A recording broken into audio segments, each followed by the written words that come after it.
Thanks for joining Earth Radio. Today we have digital asset news speaking about Tesla's recent Bitcoin moves. If you like our summary videos, check out the Earth experiment at earth.io. Some people were ticked off at Elon for, well, I don't know why they're ticked off at Elon. He's not the entire corporation. He's just a big, huge part of it. He's just, as far as Tesla goes. And he said, hey, I think this was Dave Portnoy, Barstool Sports. He's like, hey, how can this guy pump and dump it as far as Bitcoin and get away with it? Elon's like, no. I haven't sold any of my Bitcoin. Tesla sold 10% of its holdings to prove liquidity. I thought that was interesting. I'm like, okay. First of all, I know, Elon probably owns some Bitcoin. I don't know how much it is. I've never heard of that. But everything that I heard about was Tesla is buying Bitcoin. And it's very hard to distinguish between the man that runs the business and the actual business itself.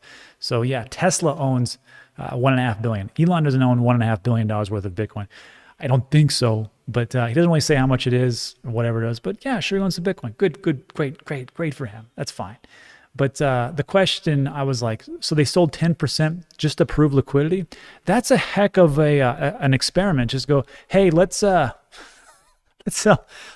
like 270 or how much was $1 million just to prove if we can pull some liquidity out. And it worked out. I mean, it worked out great. So I just thought it was odd just to prove it.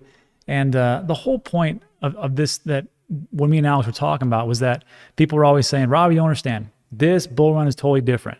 And no one's ever going to sell because crypto is going to keep going to the moon. And why would any of these institutions sell when they can just take a big loan against it and they can make even more money? I'm like, all right.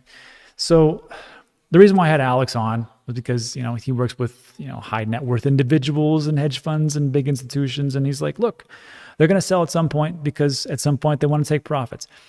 We talk about taking profits. So why would we lambast Tesla or Elon Musk to take profits? Doesn't make any sense.